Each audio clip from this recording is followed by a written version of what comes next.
कैसे एक बाप अपने बेटे के लिए अपने जान तक दे सकता है। जी हाँ दोस्तों, आज की कहानी एक बाप बेटे की है। इस कहानी में हम देखेंगे एक बाप बेटे की रिश्ते को। इस कहानी में हमें दिखाने की कोशिश की गई है कि बेटे के ऊपर बाप का साया होना क्यों जरूरी है।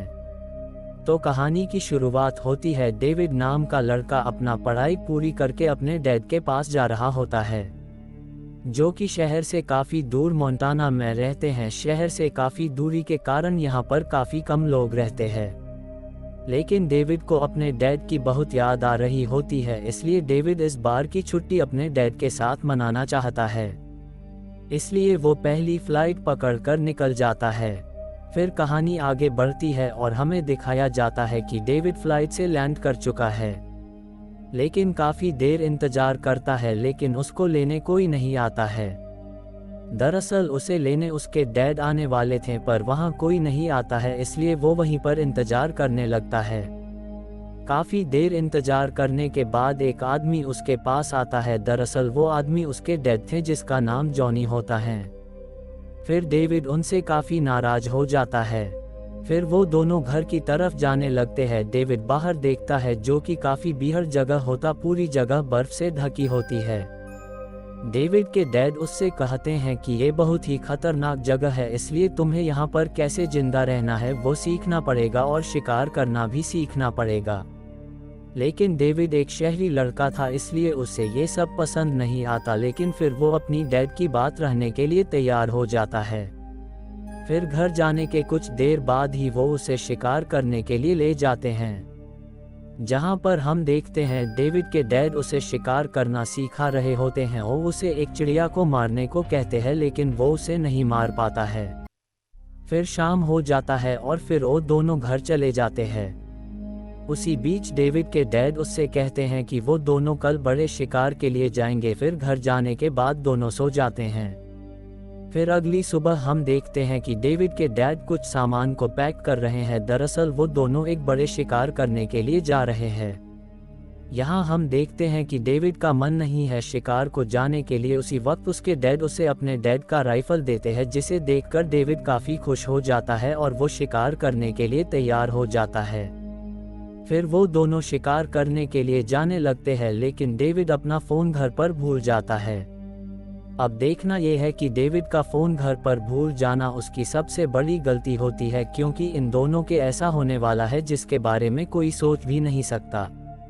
अब ये दोनों जंगल में पहुंच चुके हैं और काफ़ी देर चलने के बाद दोनों काफ़ी थक जाते हैं। फिर वो दोनों वहीं पर टेंट लगाकर सो जाते हैं।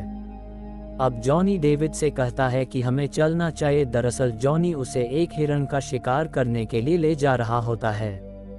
वो दोनों काफ़ी देर हिरन को ढूंढते हैं, लेकिन उन्हें कहीं भी हिरन का कोई निशान नहीं मिलता है। काफ़ी देर चलने के बाद वो गलती से एक भालू के सामने पहुंच जाते हैं। डेविड भालू को देखकर काफ़ी डर जाता है। वो भालू को अपनी राइफल से मारने वाला होता है, लेकिन उसके डैड उसे रोक लेते हैं। वो काफ़ी देर चुपचाप खड़े रहते हैं। उसके बाद भालू वहां से चला जाता है। फिर वो आगे बढ़ते हैं और हिरन को ढूंढने लगते हैं। काफ़ी देर ढूंढने के बाद भी उन्हें एक हिरन दिख जाती है, लेकिन डेविड हिरन को नहीं मारना चाह रहा होता है। फिर जॉनी उससे कहता है कि अगर हमने हिरन को नहीं मारा तो हम भूखे सोना पड़ेगा। अब जॉनी डेविड को निशाना लगाने को कहता है, लेकिन डेविड वो निशाना चूक जाता है। फिर जॉनी उस हिरन को मार देता है, जिससे दोनों काफ़ी खुश हो जाते हैं। फिर वो दोनों उस मारे हुए हिरन को टैंक में ले जाते हैं और मज़े से हिरन का मीट खाते हैं। दोनों मीट खाकर सो जाते हैं। फिर अगली दिन की शुरुआत होते हैं और दोनों तरफ शिकार करने जाने लगते हैं। उसी बीच इनको एक मरे हुए भालू का बच्चा दिखता है। ये देखकर डेविड काफ़ी डर जाता है। फिर जॉनी उसे राइफल को लोड करने को कहता है और वो दोनों चुपचाप जाने लगता है, लेकिन एक भालू का बच्चा डेविड के हाथ को काट लेता है। फिर डेविड उसे बचाता है और उसे एक पेड़ पर चढ़ने को कहता है, लेकिन भालू का बाप उन दोनों को देख लेता है और वो उन दोनों की तरफ आने लगता है।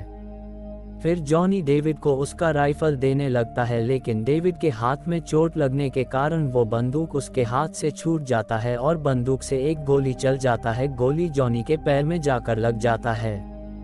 अब डेविड पेड़ से नीचे उतरता है और अपने डैड से माफ़ी मांगता है, लेकिन उसका डैड उसको कुछ नहीं कहता, बल्कि वो उसका हाथों की मरहम पट्टी करता है।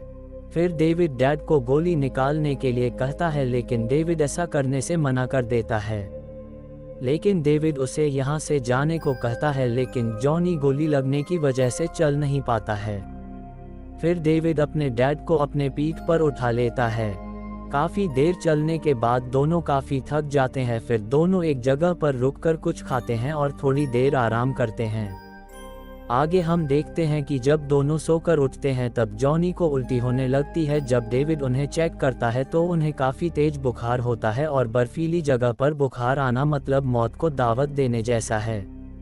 अब डेविड उन्हें अपने पीठ पर उठाकर चलने लगता है। इसी तरह कई दिन बीत जाता है और कुछ ना खाने की वजह से उनके हालत खराब हो जाता है। अब जॉनी को पता चल जाता है कि वो अब जिंदा नहीं बच सकता। कई दिन इसी तरह चलने के बाद डेविड को अचानक एक घर दिखता है। अब डेविड घर के गेट को नॉक करता है। घर से एक आदमी बाहर आता है। डेविड उनसे मदद मांगता है। वो लोग डेविड और उसके डैड को अपने घर के अंदर बुला लेते हैं।